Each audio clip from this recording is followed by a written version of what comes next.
Resort manager বললেন, আর একজন অতিথি 1 ঘন্টা আগে এসে পড়েছেন। উনি বলছেন উনি নাকি আপনাদের পরিচিত। ওনার নামটা নীরা, আর উনি আলাদা কটেজে থাকবেন। নীরা? এ আবার কে রে? এই নামে তো কাউকে আমাদের সঙ্গে আসতে বলা হয়নি। আপনি আরেকবার চেক করে নিন তো। এই তো আমি চেক করেই বলছি, এখানে অরুণ নামে তো কারো নাম নেই। এই তো স্পষ্ট লেখা, এই দেখুন। আপনি তো তিথি? হ্যাঁ, আমি তিথি। ও ইন্দ্রিলা। আর ওই যে অরিন্দম। আর এই যে এখানে লেখা নীরা। এটা কি করে পসিবল হয়? হ্যাঁ, আমি নিজে নাম লিখিয়েছি। পাশেই অরুণ মুখটা কালো করে দাঁড়িয়েছিল। ঐন্দ্রিলা ওর পিঠে হালকা একটা চাপড় মেরে বলল, দেখ, এইখানেও তোর নামটা নেই। কবে থেকে বলছি তিথিকে বিয়েটা করে ফেল। তা না হলে ঘুরতে এসেও তুই ওর সঙ্গে একা সময় কাটানোর চান্স পাবি না। তিথি বলল, সরি রে, আমি তো বুঝতে পারিনি। তা বলছি মশাই, এই যে চতুর্থ ব্যক্তি, ইনি কি আমাদের সঙ্গে একই হোটেলে থাকবেন?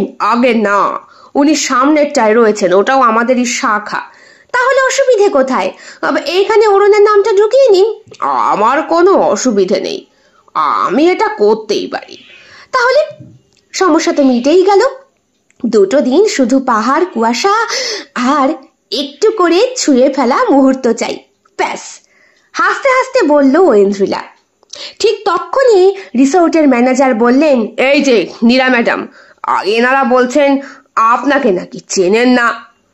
নীরা মুখে একটু স্মিত হাসি দিল, বলল, আমার লাগেজপত্রগুলো আপনাদের ওই পাশের হোটেলটায় রেখে আসতে বলুন প্লিজ। শরীরটা ভীষণ টায়ার্ড, আমি ওখানেই থাকবো। আর আমার সাথে কিন্তু অনেকগুলো ব্যাগপত্র আছে। নিশ্চয়ই ম্যাডাম, নিশ্চয়ই। আপনি হলেন আমাদের 5 স্টার গেস্ট, আর সেইখানেই আপনার থাকার বন্দোবস্ত করা হয়েছে। এরা 4 জন বলছে আলাদা। হয়তো আমি কাল ঘুমের ঘোরে নামটা ভুল এন্ট্রি করেছিলাম, আমি ক্ষমা চাইছি।